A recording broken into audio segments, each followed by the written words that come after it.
Olá, meus queridos, um grande prazer mais uma vez estarmos aqui no nosso canal Pensamento Vivo. Muito bem, quero agradecer mais uma vez a você aí que está aqui nos acompanhando. Se você chegou aqui a primeira vez, se você não se inscreveu, inscreva-se no nosso canal para que nós possamos então alcançar mais pessoas com o conteúdo que nós estamos apresentando aqui, mostrando respostas a algumas perguntas bíblicas, trazendo algumas experiências, contando a nossa própria experiência como membros ou ex-membros de organizações religiosas, como eu fui por cerca de 3 décadas completas, membro da Sociedade Torre de Vigia de Bíblias e Tratados, mais conhecido como Testemunhas de Jeová. Então eu trago aqui minhas experiências lá, servindo também como ancião por cerca de 20 anos, servo ministerial por cerca de 5 anos.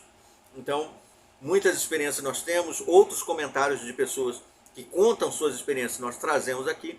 Então, agregue a sua experiência também, traga aqui seus comentários, suas perguntas, suas dúvidas, para que nós possamos compartilhar com outros.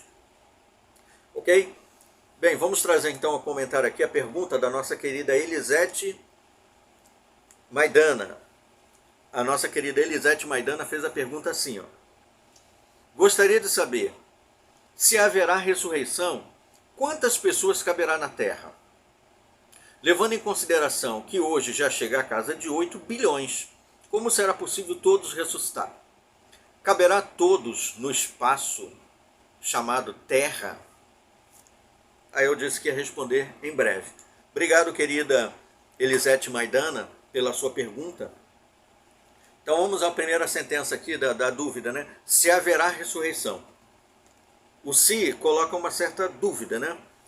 Bom, como eu creio na Bíblia, eu vou responder do ponto de vista de quem crê na Bíblia, correto? Como a palavra de Deus. Jesus garantiu em João capítulo 5, 28 e 29, o seguinte. Eu vou ler aqui na tradução do Novo Mundo das Escrituras Sagradas, que é a tradução da Organização Torre de Vigia, versão de 2015, que diz assim: não fiquem admirados com isso, pois vem a hora em que todos os que estão nos túmulos memoriais ouvirão a voz dele, e sairão os que fizeram coisas boas para uma ressurreição de vida, e os que praticaram coisas ruins para uma ressurreição de julgamento. Bom, Jesus garantiu então que todos os que estão nos túmulos memoriais ressuscitarão, serão ressuscitados. Também temos as palavras parecidas proferidas pelo apóstolo Paulo em Atos capítulo 24, versículo 15. Eu tenho esperança em Deus, a esperança que esses mesmos homens também têm, de que haverá uma ressurreição tanto de justos como de injustos. Bem, a nossa querida disse aqui, lembrou bem que nós hoje chegamos à casa dos cerca de 8 bilhões de pessoas no planeta. Existe um crescimento exponencial, né? Muito grande. A humanidade tem avançado. Nós alcançamos os primeiros bilhões, o primeiro bilhão de pessoas há uns 200 anos atrás, se não me engano. Se não me falha a memória, se eu estiver errado, me corrija aí nos comentários.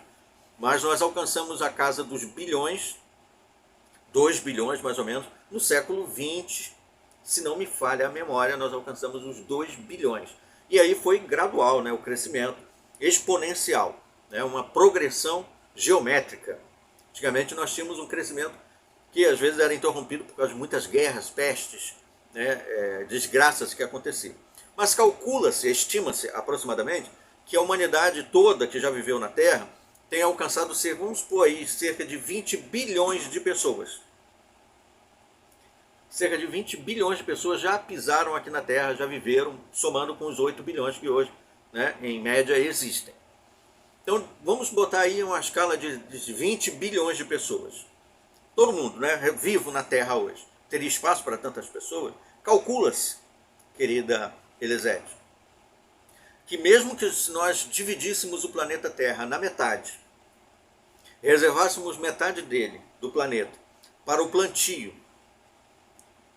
metade dele seria para o plantio, e a outra metade para a moradia, ainda sobraria cerca de 3 quilômetros quadrados, ou 3 quilômetros quadrados, 3 hectares quadrados para cada pessoa, em média. É mais ou menos uma estimativa. Então teria espaço, sim, para tanta gente. O problema é que hoje o planeta não é dividido de forma equitativa. Por exemplo, se você comparar aí países populosos, como a Índia, China, que ultrapassam, né, 1 bilhão de habitantes, você vai ver que o país, embora seja relativamente pequeno para tanta gente, ele tem uma densidade demográfica muito grande, ou seja, muitas pessoas por metro quadrado. Diferente de países que são imensos, como o maior país em extensão, que é a Rússia, no entanto é uma população muito pequena. A maior parte das pessoas vive ali nas divisas do país, né? Na parte, vamos botar aqui, na parte sul, na parte oeste, para cá. Enquanto na parte norte, uma parte lá para cima, mais gelada, é praticamente desabitado. A Austrália, grande parte do país, do território australiano, o Outback, etc., ali do deserto, é desértico, né? Não é habitado. A maior parte das pessoas vive ali nas cidades que são banhadas pelo oceano. Entendeu? Tem vários territórios que são desabitados. Aqui no Brasil mesmo, por exemplo, se você pegar aí, for viajar, pegar a BR-101 e sair viajando, você vai ver que tem diversas áreas desabitadas. Porque, em geral, as pessoas estão apinhadas nas cidades urbanas, nos centros urbanos. Fica mais próximo, né, do trabalho, do comércio, fica todo mundo ali, empilhado. Aí vai se acumulando aquelas comunidades, né, casa em cima de casa, todo mundo ali, entendeu?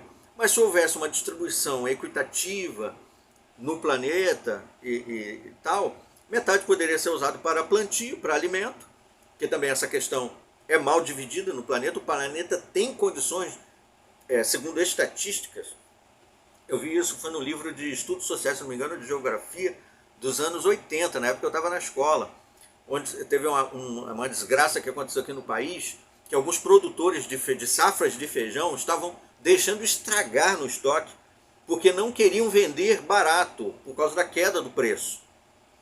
Ou seja, e aí foi mencionado que o planeta tem condições de produzir alimento que daria para alimentar 3 vezes a população do planeta, folgadamente. O problema é a distribuição.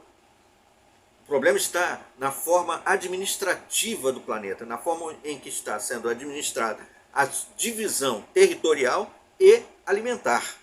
O problema está aí, porque o planeta é imenso, é muito grande. E ainda que ele superlotasse, nós temos um universo. Né? Para Deus, o que é? Nada é impossível. Entendeu? Mesmo que o planeta alcançasse uma superlotação, nós temos condições. O Deus Todo-Poderoso tem condições, assim como ele colocou esse planeta aqui em condições de nós vivermos, ou nós em condições de vivermos nele, ele poderia colocar o ser humano em condições de viver em qualquer lugar, ou colocar qualquer lugar em condições de nos abrigar. Entende? Eu creio nisso, sem problema nenhum, não tenho problema com isso. Tá bom, querida Elisete Maidana? Na sua opinião, você acha que isso respondeu a sua pergunta, satisfez? Na opinião de vocês, tem mais dúvidas sobre isso? Assim, eu poderia citar o meu ponto de vista. Não estou dizendo que o que eu estou falando aqui é a verdade absoluta, não. Estou fazendo uma análise. É a minha análise pessoal. Você pode discordar tranquilamente, eu não tem problema nenhum com isso. Podemos continuar desenvolvendo aqui linhas de raciocínio sem problema, ok? Gostaria de saber seu comentário, sua opinião. Coloca aí nos comentários, por gentileza. Aguardemos então os nossos próximos vídeos. Até lá!